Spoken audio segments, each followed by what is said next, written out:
Meeting is being live streamed. I almost forgot to hit my podcast board. Good morning, everybody. It is St. Patrick's Day, March 17th, 2023. And if you're watching on Facebook, I'm going to stand up for a moment because I need to prove my Irish heritage. I am wearing a kilt today. So welcome to Tales from the Heart, a podcast from the Hypertrophic Cardiomyopathy Association. I am your host, Lisa Flanagan Salberg. I only bring up the maiden name on a few days of the year. And today I am joined with a fellow patient advocate and heart transplant recipient and friend, Greg Ruff. Greg, good morning. Hey, good morning, Lisa. Thanks for having me. So good to see you here on so many levels. So I want to just make sure that we're feeding through because I did get an error message, but 90% of the time when I get that error message, it actually is working, and it is working. And I think Facebook's drunk again because it's telling me it's not streaming through, but it's okay. So anyway, back to us and back to you. So we are both in a small group of individuals. We probably should join our own support group for this. We are founders of nonprofit organizations focused on cardiomyopathy. I focus on hypertrophic cardiomyopathy and you focus on dilated cardiomyopathy. And yes, there's a crossover, and some people with HCM develop DCM, and some DCM families find some HCMs hiding in there. So let's just call ourselves distant cousins at the moment. So tell us a little bit about why DCM Foundation. Tell us your story a little bit so people understand why we do what we do. Yeah, I guess I'll start with 2014. I was formally diagnosed with dilated cardiomyopathy. There were some signs before issues, right? Not diagnosed, ignored, as probably 90% of hypertrophic or dilated cardiomyopathy patients experience. And as I was diagnosed, I live in Columbus, Ohio. I was at the Ohio State University Ross Heart Hospital, and one of the historically, major researchers in dilated cardiomyopathy genetics was a guy named Dr. Ray Hirschberger, and he was actually treating me. And he said, "Hey, Greg, I was an entrepreneur in my career," and he said, "Hey, Greg, you'd like to start things, there is no patient family group for dilated cardiomyopathy. Lisa's been doing this well for 20-some years, and there was nothing in 2017. So really beginning in 2018, and it affects, I think both of them affect about 1 in 250 people, so we're each looking at over 1 million people in the United States alone. And so there needed to be a patient family group. So we started the DCM Foundation. And as probably Lisa knows, with hypertrophic cardiomyopathy, without HCMA, there probably isn't a real good site for explanation of HCM and a place to get help. And that's what we started to do. We built a website first, kind of explaining dilated cardiomyopathy, and then now we're slowly bringing in services to help DCM patients. So that's kind of how it all began. So you get diagnosed in 2014.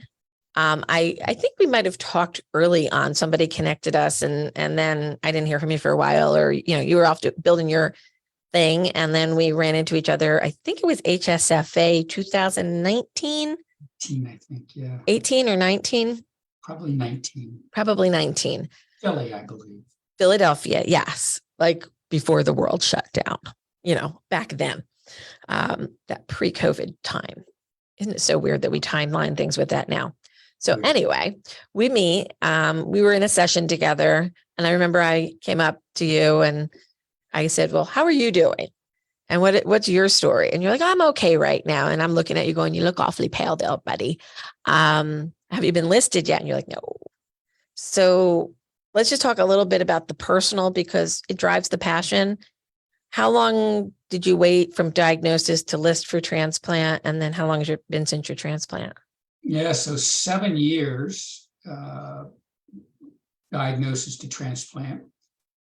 In my journey, and then in 2014, 15, when I was diagnosed, also understood it was genetic lamin A, several genes involved actually, and runs rampantly in my family, a couple from my mother and one from my father. And then the real disease causings from my father, kind of weird, kind of strange.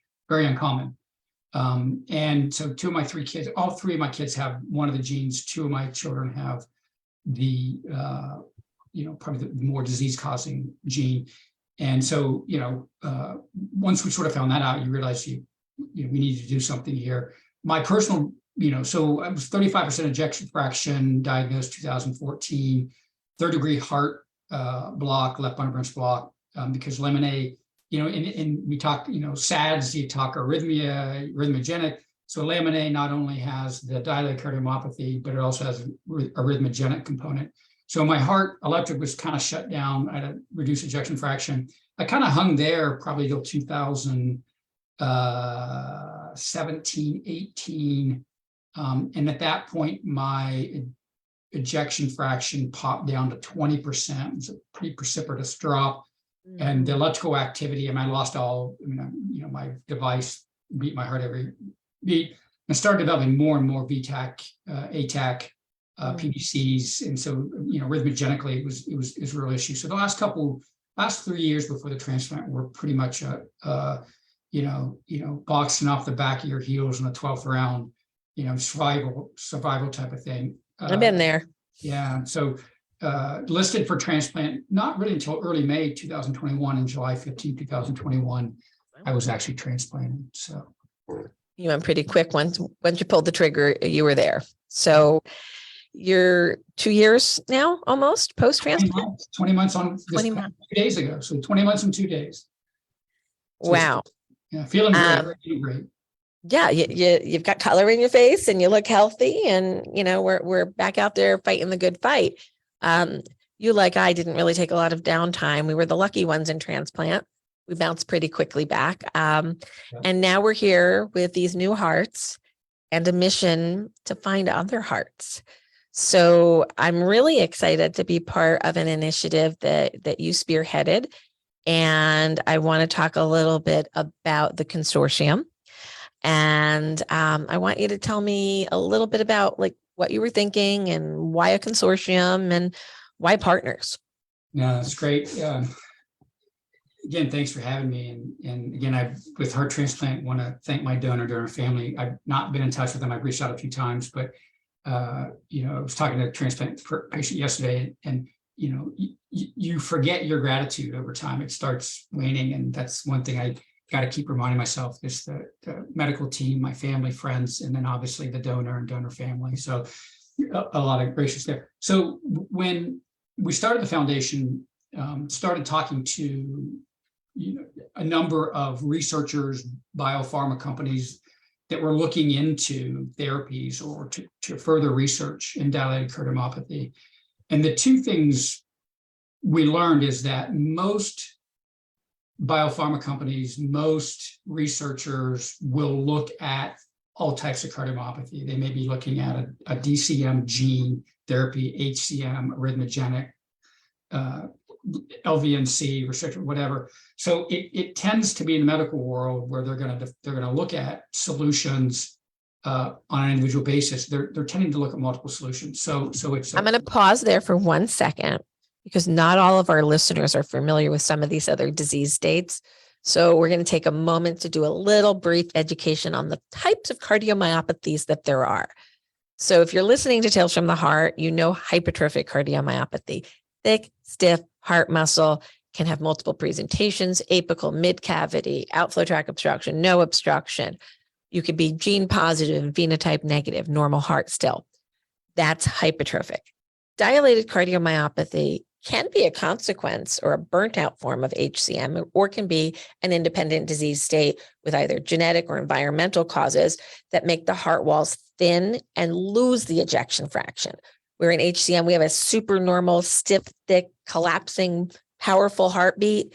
In dilated cardiomyopathy, it is a little push of the heart, and it's lost its muscle, and we need to get that muscle back. It can be bigger, especially the left ventricle. You dilate out the left ventricle. Instead of thick and small and stiff, it's bubbled out like a balloon that's been stretched too much. So we're the balloon you can't blow up in HCM, and dilated is the balloon that's been blown up too many times and has gotten weakened walls. That would be like on, the board exam if you're taking it for cardiology. Only kidding. So then there's arrhythmogenic right ventricular cardiomyopathy, also known as right ventricular dysplasia, where the right ventricle gets very fatty and infiltrated with that, and we lose muscle in the right side, causing a lot of arrhythmias.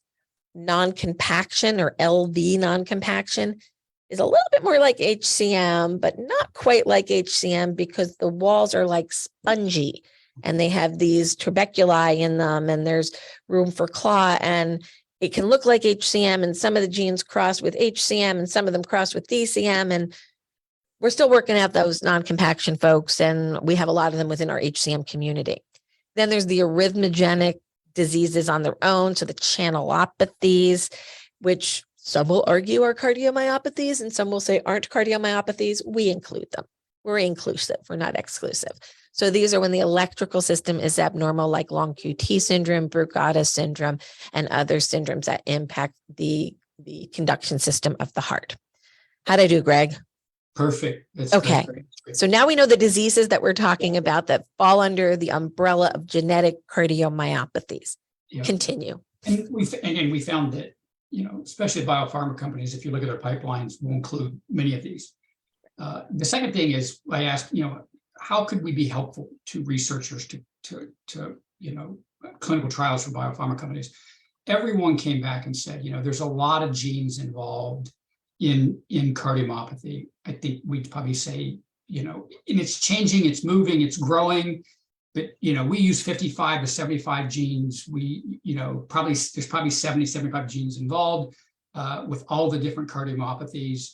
And given that it affects, again, HCM over 1 million people, DCM over 1 million people. I don't know the ARVC. I don't know the other ones, but we're talking 3-4 million people in the United States, probably 3 million people. Yeah. Pretty prominent. It's not a rare disease, but when you break it down on a gene by gene basis, because therapies tend to work on a gene group or gene specific basis, it becomes rare diseases. And they said, what always slows and inhibits our development of research and also therapies is there aren't enough people that have identified with a certain gene that would like to be would willing to be in a research study or clinical trial, which is important. And so we decided the best way to attack this is to say, so I looked and said, okay, I want to my kids, other people's kids, other people's, right? We want to speed the development. And if they're saying the choke point in a lot of time frames is the identification and participation of specific types of cardiomyopathy, especially genetic cardiomyopathy patients, we need to help. And so that's when we decided about 15, 16 months ago, to work with all the different cardiomyopathy groups in the United States and create the Genetic Cardiomyopathy Awareness Consortium, which we just launched last week. And obviously, includes Lisa HCMA, a big supporter, and I think DCM and 7 other groups. We can talk about the groups later. And really is to promote the awareness of genetics and cardiomyopathy. We know that in all cardiomyopathies, the research is pressing 50%, 40-50% of the cause of your cardiomyopathy could be genetic. That number was 0, it was 10, 20, 30, 40. So whatever we say today, we may not be perfectly accurate, but it's going to be much higher. Oh, absolutely. Absolutely. But only we find about 1% of cardiomyopathy patients in general get genetically tested. HCM is a little higher. There are a few less genes involved. Lisa's been doing a lot of great work in this area for a long, long time. And so DCM is the numbers. We say about 1%. Maybe it's 3%, maybe it's 0.5%. But a very, very small percentage get genetic tested. So we launched GCAC, Genetic Cardiomyopathy Awareness Consortium, in the US, and later will be global with Global Heart Hub on June 26th. It'll launch, 1, to increase the awareness about genetics and cardiomyopathy, and 2, provide a path for people to get tested on their own. The medical community, most cardiologists don't understand this. Most cardiologists will not recommend you to be genetically tested. And so we think the patient groups have to take it on our own to really start rattling patients that then can rattle the medical community to make a change here. So that's GCAC. So I love the concept since we originally talked about it. And I really also appreciate your thoughtfulness in saying, okay, there's all of these things going on out there, and they're good at this and they're good at this. Where can we connect everybody? Where do we have synergistic energy where you can help the DCM community and provide services, but we can go a bit more global? As you and I are both transplant patients, and you get something else when you get a transplant. You get implanted with a level of pure gratitude that can't be described in any other way, because hell, we're not supposed to be here right now. Right. So yeah, so we're really committed to making things different for the next generation. So maybe they don't have to go through this. There is something very deep about both of our passions that I think really speak to the point of why the patient community is coming together on this particular topic. So one of the things I'm surprised with, and we talked about it briefly before, is when you get listed for a heart transplant, out of all the blood work they don't do genetics. They're not looking for the genetic causes. And I know within the HCMA community, you'll see family histories of multiple transplants, and people will think they're transplanted for DCM or HCM or non-compaction, and they have all these different names, but we can actually get to the core of these families and identify who's at risk earlier. And with the new drugs that are coming out today and potential genetic therapies, we can make it different for them. So knowing your gene is so important. Yeah. So why do you think it's so important? I gave you my reason. Well, I think, so today's medical community generally treats the symptoms and tries to cure the symptoms. And that's medical technology or in general. And there are, again, how much can you do, costs, right? Whatever, there are reasons for that. Lack of knowledge, big one. But I think that for me, for instance, with lamin A, had a lot of rhythmogenic components.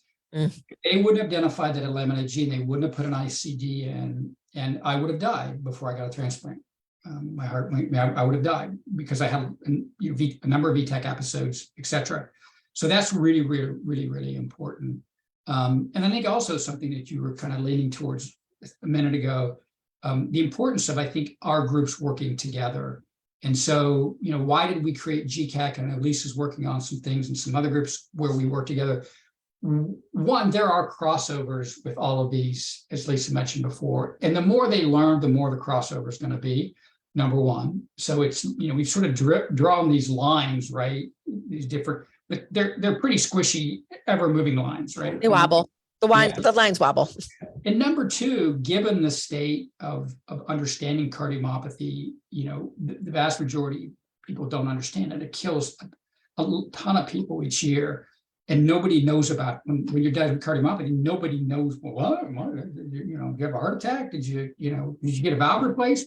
I got a new heart. You got the whole heart replaced? No, I just got part of the heart replaced. Whatever. Don't you love that question? Yeah. Did anybody ever ask you if you picked out your donor yet? I was asked that twice. Yeah. I was on a website. But anyway, the other thing is, so there's so much to do. None of us can do enough for our patients, for cardiomyopathy patients individually. So I think we're going to start seeing a lot more cooperation and working where, DCM Foundation take a lead on GCAC. Lisa will take a lead on something else. Some of the other groups will take a lead. And I think that's really, really important. And I think we're going to start to see that more and more and more. And it's really, really important because, we've just scraped the tip of the iceberg that we can see on genetics and cardiomyopathy. And then our services to be able to provide to cardiomyopathy patients and family members, there's a long way to go. And we're going to have to work together on a lot of things to even come close to fully servicing patients and families. So the services to patients, I think, in the space of genetics is first to understand the gene, help families educate their own family members about why genetic testing in our family is important. And, I started today tongue in cheek with my, St. Patrick's Day greeting to all, but my HCM came from Ireland. So this day has a little bit of an odd meaning to me because my Irish grandfather died at 42, 43 from HCM in 1953. And I can't help but think about him today. And I can't help but think about why our family name was our family name. I am descendant from the Hart family in Ireland, H-A-R-T. So they used to name you for what you were known for as a family. So how far back does HCM really go in my Irish roots? I don't know. We, potato famine, we ditched, we came to America, and that's pretty much it. I don't know any family members that are left in my genetic line in Ireland. But you might be out there. And if you are, call me. We'll talk. And I'll get you a gene test to see if you have a myosin binding protein C mutation, because that's where it came from. But if we knew more and we can help our cousins and our siblings and the rest of our families understand genetic testing, it can actually save lives. I'm going to lean into a story we told on HCM Awareness Day this year, and it's Jillian's story. And it's a cautionary tale. I'm not going to belabor the entire family history. You can go back to their YouTube channel, watch the legislative briefing, the first half an hour, you will hear Jillian's story in detail. But there was a family member diagnosed with HCM. There was a long period of time between that and that family member's father needing heart surgery for something that now we know was HCM, but they didn't think it was. Went to a low volume center, did not survive the surgery. Aunts get diagnosed. Mom gets diagnosed with AFib, like not really HCM, but something's going on with the heart. But there's such a delay to talk about it as a genetic disease in the family that by the time they find that Jillian has a murmur and has developed disease, doesn't just have the gene, but has developed disease, the timeline from their identification to her death was less than 60 days. So there wasn't time to get her therapy on board. And she died at 17. And it's coming up on a year. It hasn't even been a year for this family. And they shared their story with us in February. So we're grateful to her mom, Amy, and family for sharing that story. It's painful, but there's so much we can do if we talk about genes within families. And no harm, no foul to other family members here. They didn't know that they should be sharing this information. They didn't know it could have significant consequence like this. And we all feel a little genetic guilt when we hand down HCM. It's way better to feel a little bit of genetic guilt for handing down a gene than not telling them that it's there if you know. Yeah, then going to a funeral. And going to a funeral or multiple funerals in some families. So we want families to be whole. And I keep going back to that statement. I want families to be whole. My family's not whole. My family's broken. I've lost members too young, which have devastating impacts that go beyond a funeral. There's a hole in the family forever. And there are wounds, there are generational grief, there are moments of profound sadness in these families.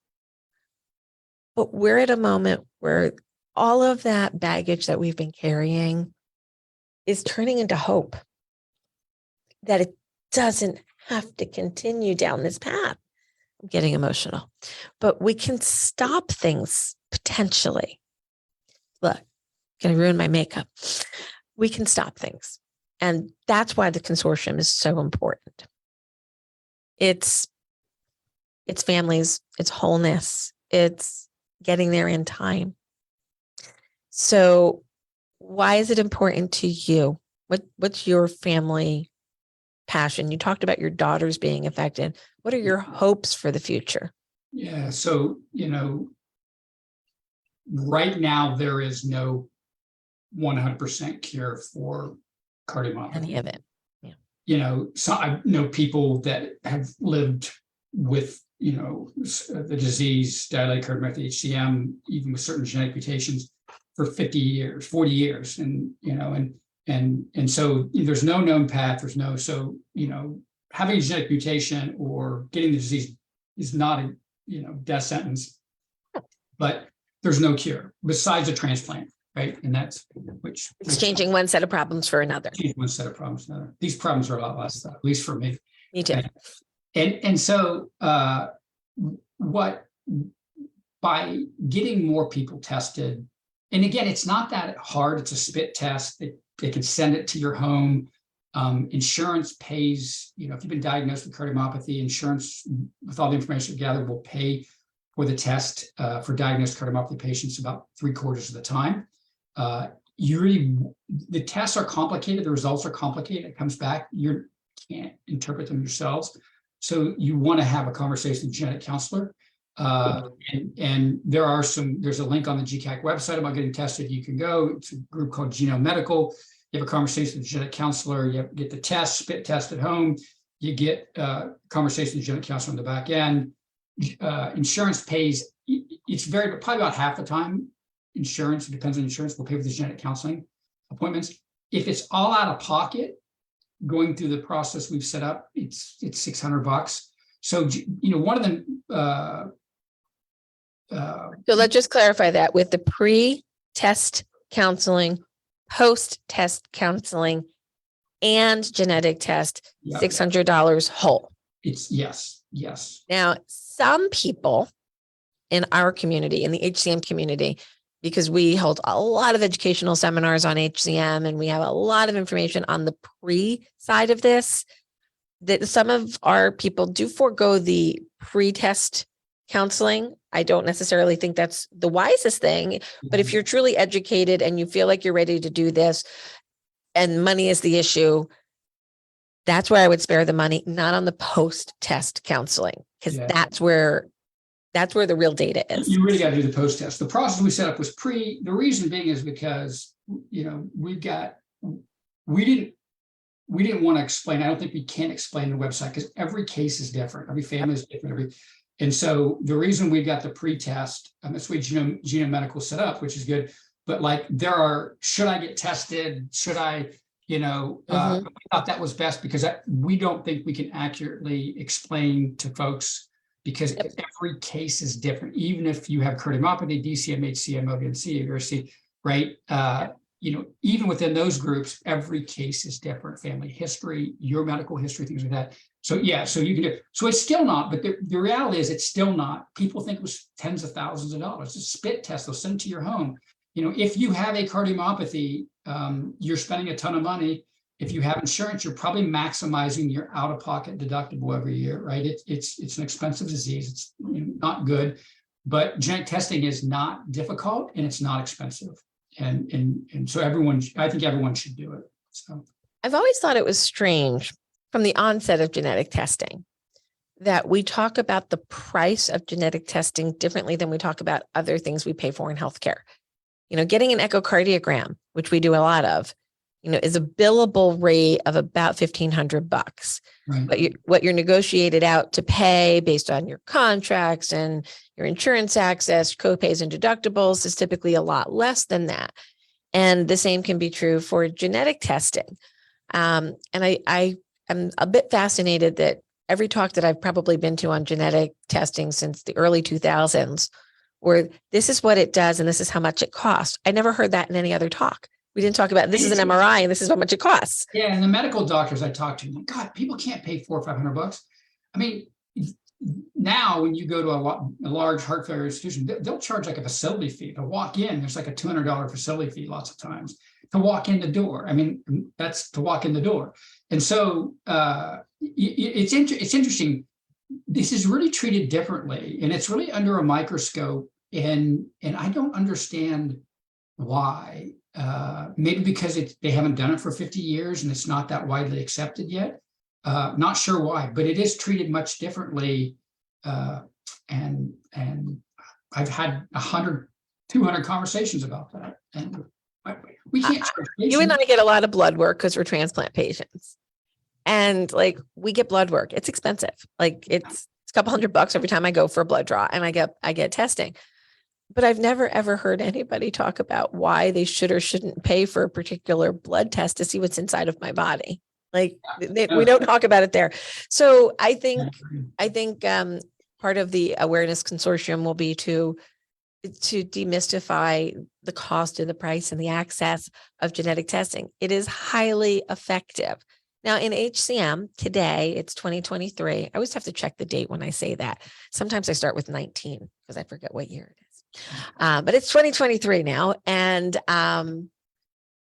we know that about 40% of those with clinically diagnosed HCM will be identified with a known pathogenic or likely pathogenic, meaning that it causes disease, mutation 40% of the time. So if I take 100 people with HCM and we do them all, 40% will have a pathogenic mutation.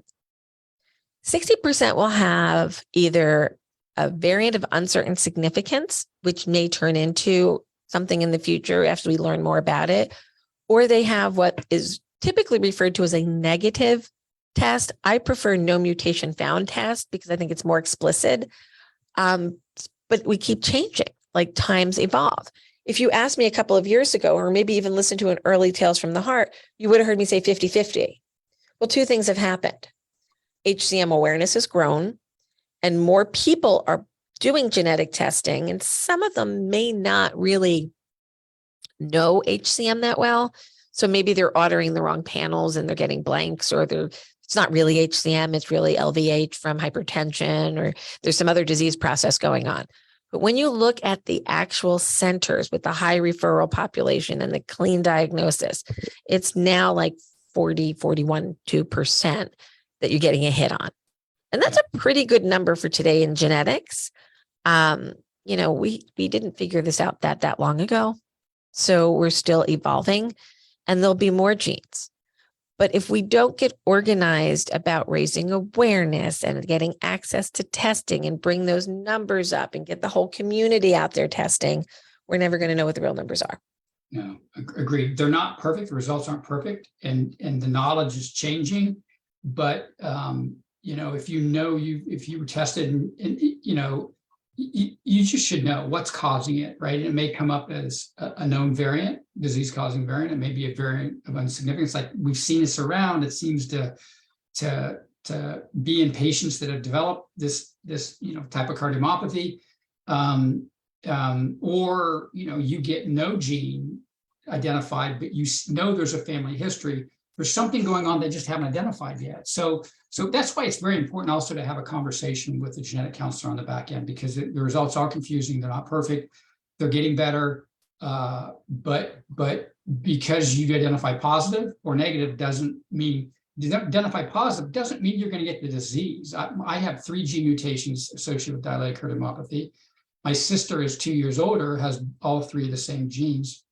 Nothing. She's fine. You get a little arrhythmias here and there, but like she's fine.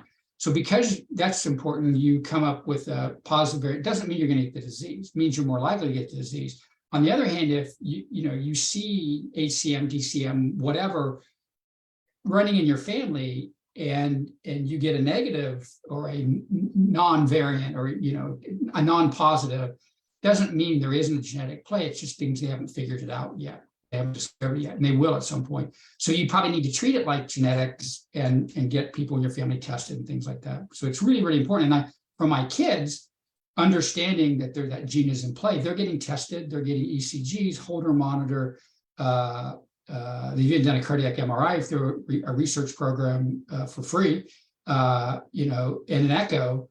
So and you talked about that young woman that unfortunately had passed away, we can catch it very early on and start the appropriate drug therapies, or put an ICD in to prevent sudden cardiac arrest or sudden death.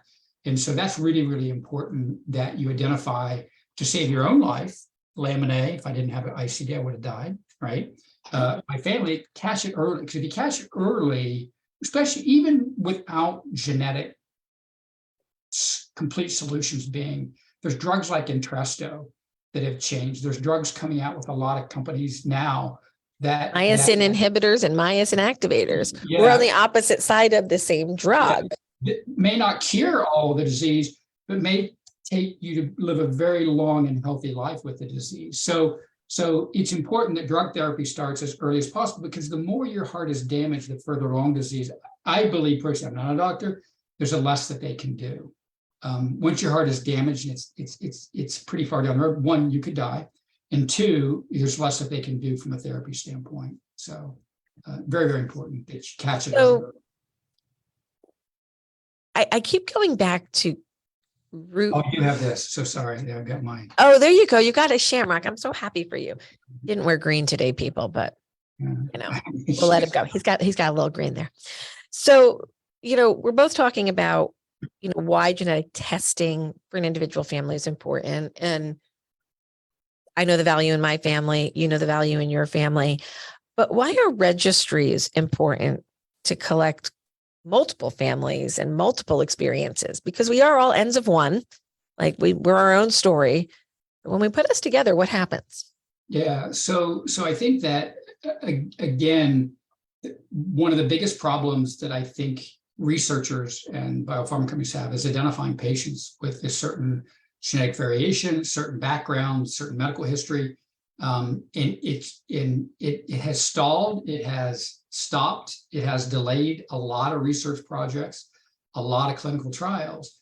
And so a registry is really important, where a researcher or a clinical trial biopharma can go and say, hey, if you have to consent, all your information always is private, it's protected by HIPAA. That's one thing, so you never have to worry about that. The second thing is, though, is you can consent to say, hey, if a researcher or biopharma company has some potential research program or clinical trial that meets my medical criteria, I would allow them to reach out to me, right? That's what you do. And you don't agree to be in that clinical trial. You just agree to have a conversation about learn about it. Yeah. Learn about it, which is really important. And so, we have to get bigger and bigger registries, given the number of genes we talked about, given the number of therapies, that are potentially under development. We've got to make it easier. We've got to, for the researchers and the biopharma companies, to identify a number. So again, you take 70 genes, probably, let's use the name 70, right? That's going to change in cardiomyopathy in general. You need started with 3 with us, and now we're up to like 30. Yeah, and we're probably 40. I mean, so it's really, really important that people get on a registry so they can get into research studies and potential clinical trials. That is going to speed the advancements of potential cures for this disease. So one of the things I just thought about synergistically here is we've just launched our new HCM Nest project, which we're doing a push out of information. So after somebody's contacted us for an intake, they'll then get a communique either through text message, email, or app. I forgot there's 3 ways to get it. We're going to be sending follow-up information. A lot of people have been asking me over the years, can you take everything that you just said to me and write it in an email so I have it for later? And you say, no, I don't have time. So we've created a way to do that. So every time we finish a talk, we're going to send you out some information, and we could actually put a link to the consortium into our Nest. So team who's listening to this, remember to add that to Nest so that every time we're talking to somebody, we're engaging them. So they'll not only be able to participate in the registry and hear things about genetics through your connection and through the consortium connection, but they're going to also be able to consent for research within the HCM patient journey registry, which will also cross over and we'll be working together. So you will definitely not miss opportunities or ideas or information if you're in HCMA and in the consortium. We will put that together. So you're going to stay aware. And over the next, I'm going to say 3 to 4 years, things are going to start moving very quickly here. It's already happening in HCM. There's trials planned for later this year. It's going to move fast once it starts. And there's going to be a lot of noise. And we're going to try to synthesize that noise into actionable moments for you, because it's big, it's heady, it's intense, it's hopeful, it's scary. There's a lot of words I could throw on this, but it's happening. So we have to stay aware, engaged, and make sure everybody's education level is as high as it possibly can be. And we, Greg and I, are not here to tell you, join this trial. We're here to say, here is a conversation for you to have with this group of individuals who are doing this research. Oh, you don't like that one? There's this one over here we can send you to as well. And as long as you want to keep having those conversations, we want to help facilitate them. Would that be accurate, Greg? No, agreed. Really important. And, with the GCAC or the consortium, so our tagline is, why should you be interested in genetics and cardiomyopathy, and why should you get tested? We do it for myself, do it for yourself, potentially for better treatment, potentially to my family, right? Save potentially your family members' lives. or help them get the proper treatment. And the third is, and I'm forgetting the third, whatever, myself, my family, my legacy. The third is my legacy, which is, I think none of us are going to live forever, right? We kind of have a 100-year expiration tag at best, maybe a little more, most of us less, right? I don't know that I want to hit 100. I gotta look kind of harsh by then. I'm not going there either. But I think wouldn't all of us like to wake up every morning and say, your legacy is that you were part of help saving lives of other HCM, DCM, cardiomyopathy patients. And so do it for yourself, do it for your family, do it for your legacy. Give back to this community that needs your help. And your legacy will be that you were part of the pioneers to help create solutions that will save many, many lives. That's just hugely important. That's what I want to be known for. That's what I want to be known for. So I have been living that mission pretty much every day. I would say 27 years, but it actually went before that for me. I was in my first clinical trial when I was 18 years old. Wow. And that was my first trial. It was a natural history study.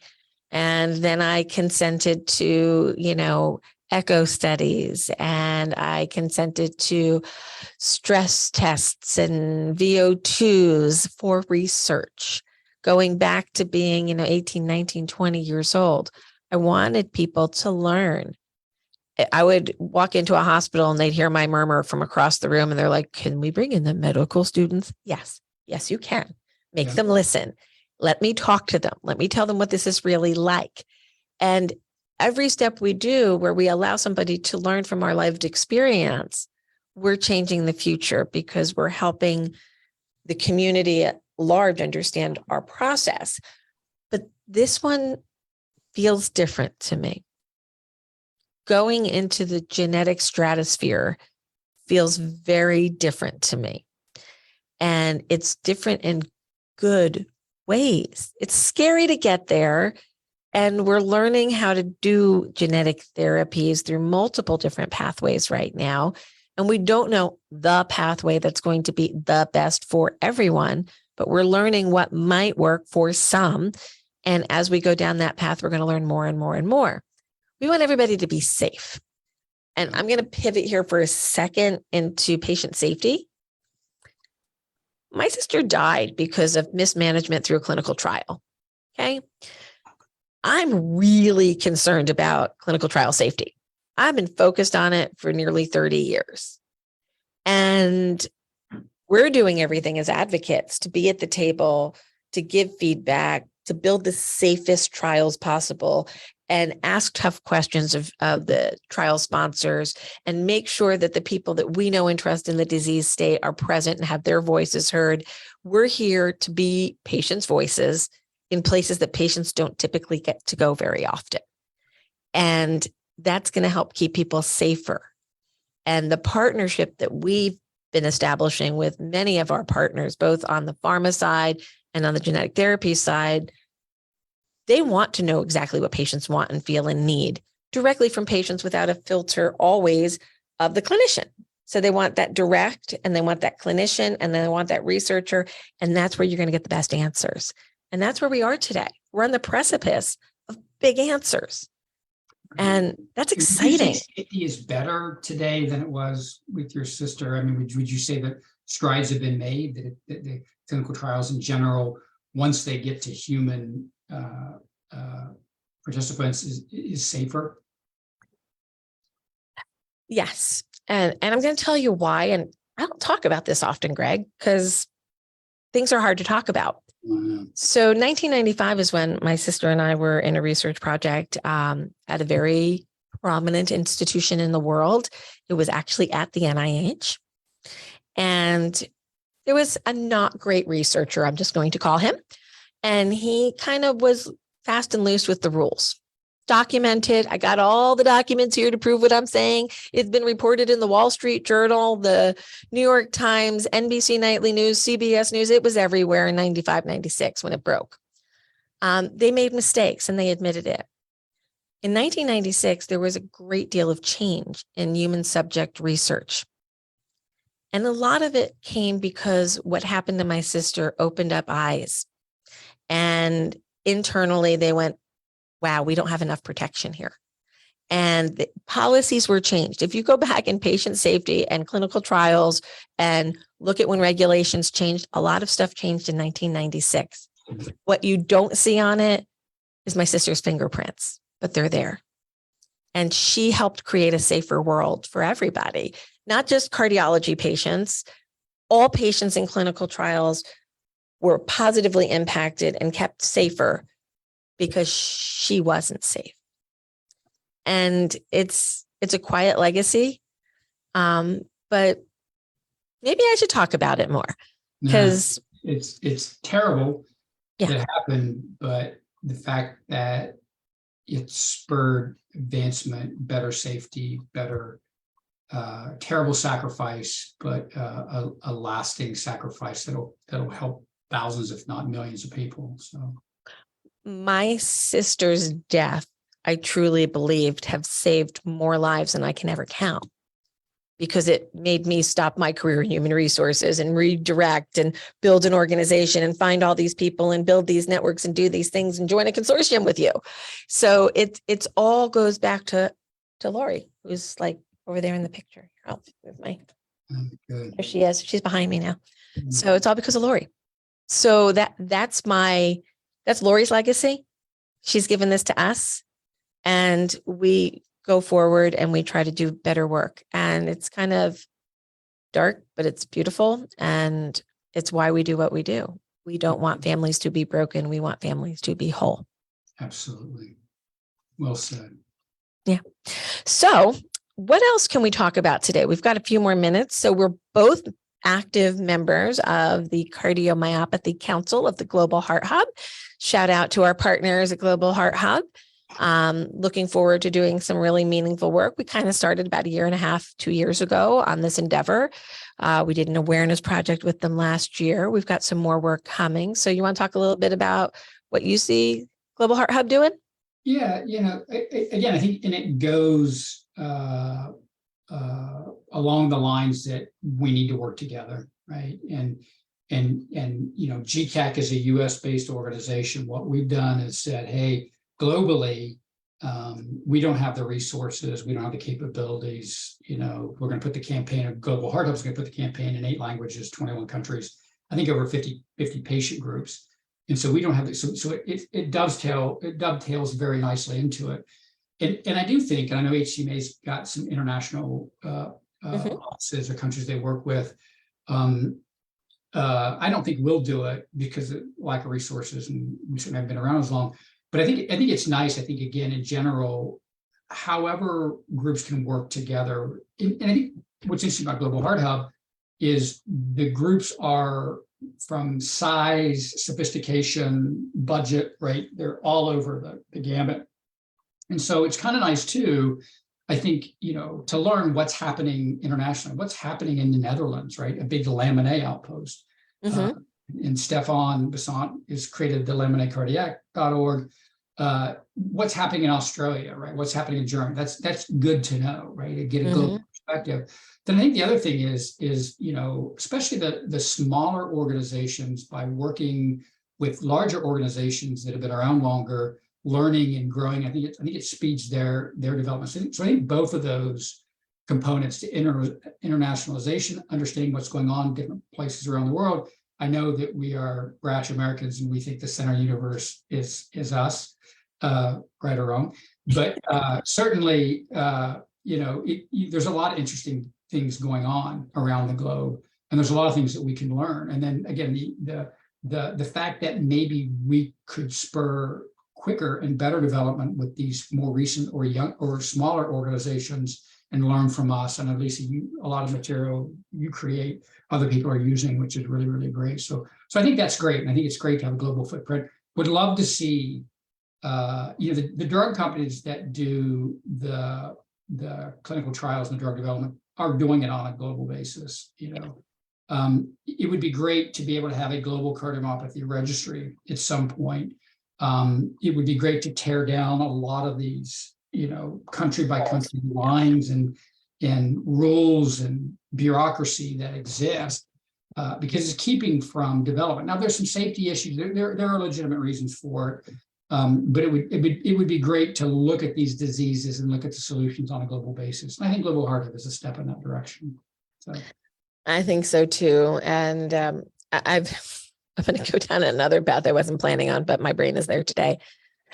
As patient advocates, we want security, we want safety, we want access timely to therapies.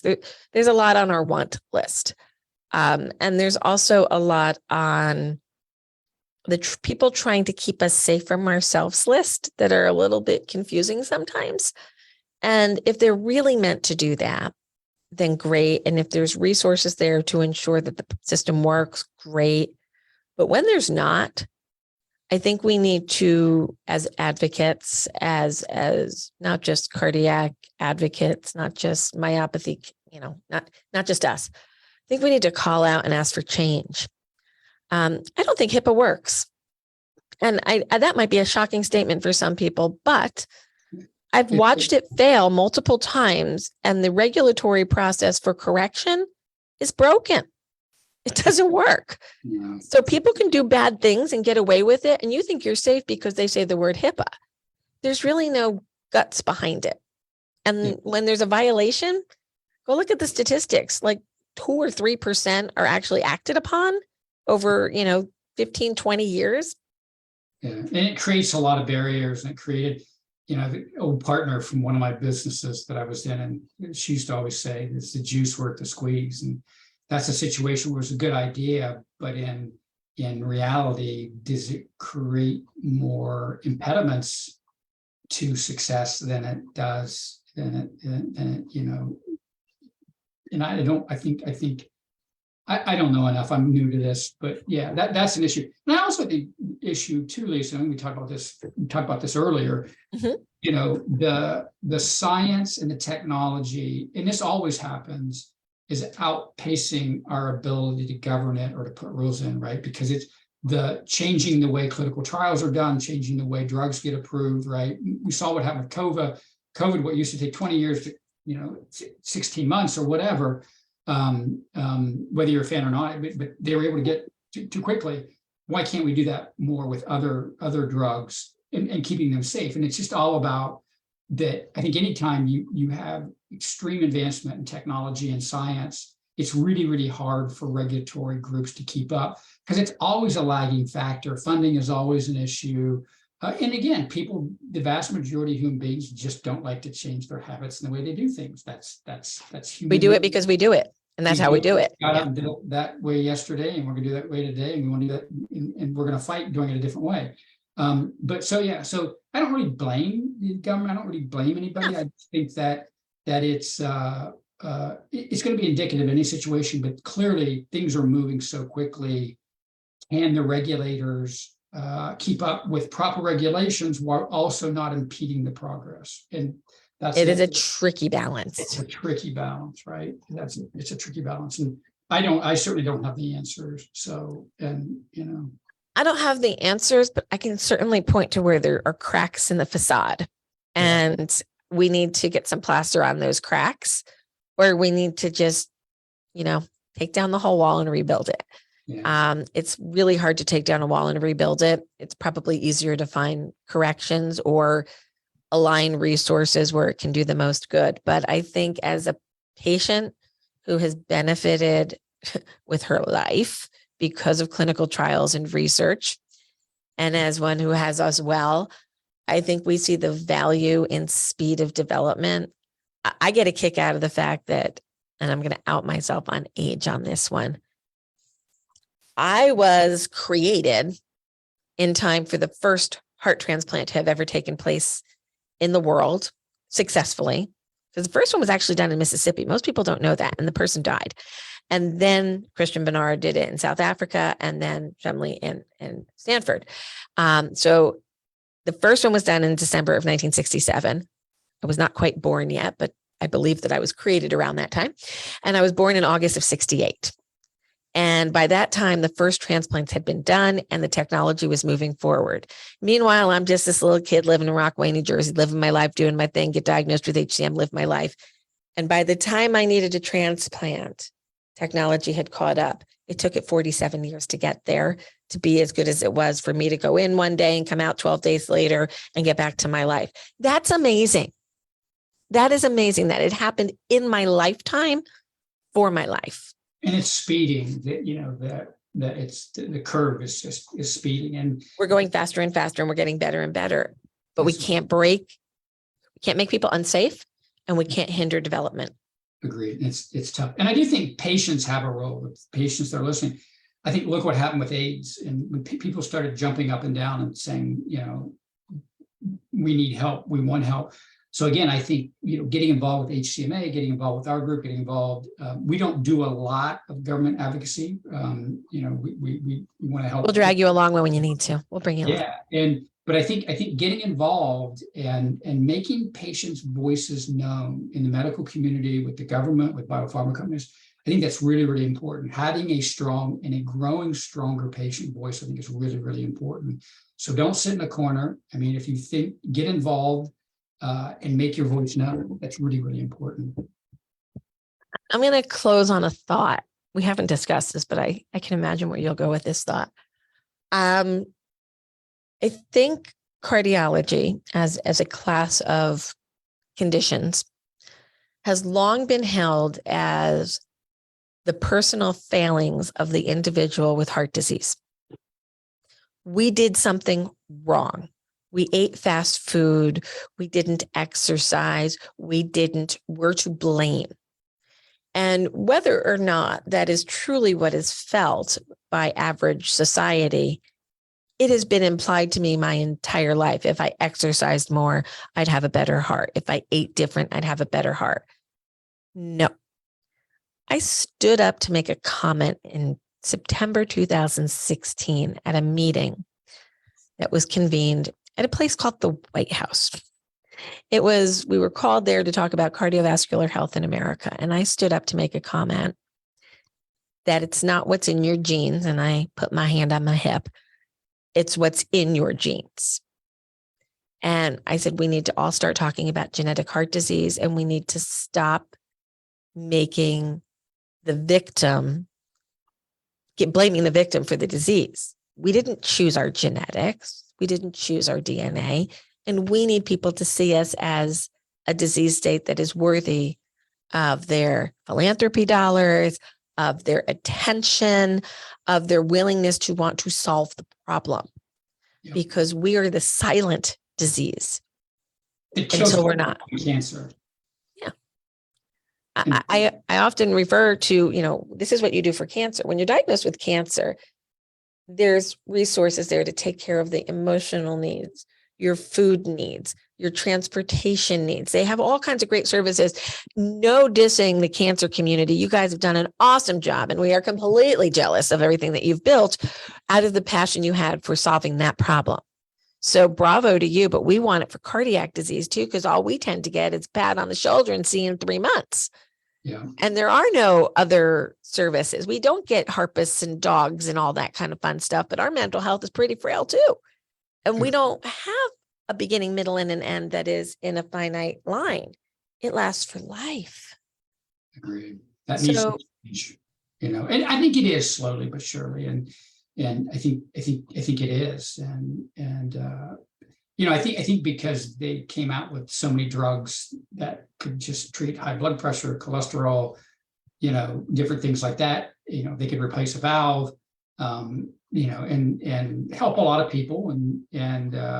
But a lot of this stuff was just ignored and classified as a lifestyle disease, versus a random genetic disease. And I think even more with heart attacks, coronary artery disease, more and more is going to point, high cholesterol. We're seeing that, right? High blood pressure, hypercholesterolemia, a ton of genetic components to it. But you got to eat well. You got to try to exercise within doctors' absolutely recommendations. We all have to take care of ourselves. I'm a big proponent of that. But yes, genetic and predisposition is a huge cause. And the mindset of, I think, the general community has to change about that. And we're going to help drive it there. All right. We are at the top of the hour. And Greg, I thank you for spending an hour with us on Tales from the Heart. Shout out to our sponsors. Thank you to Bristol Myers Squibb, Cytokinetics, Tenaya Therapeutics, and Embria Pharmaceutical for their support of this and other programming that allows us to come and talk about things that are on our minds and in our hearts. So thanks for joining us today. And we look forward to you next time. I'll be here with Joey next week. We're doing HCM journey with Joey. He was recently diagnosed. He is a really fun guy to talk to. He has done some work in TV and radio, and he uses that great radio voice to talk about recently being diagnosed with HCM. And we are unpacking his journey of discovery and what his path will be. So we started with his diagnosis in the last podcast, and he's been to some appointments, and we're going to catch up on that next week. It's the first time we're doing a project like this. So come hear about Joey's next steps, and we'll see you next week on Tales from the Heart. Thanks, Lisa. Thanks for being with us today. Really appreciate having you and your partnership. Happy St. Patrick's Day. And to you.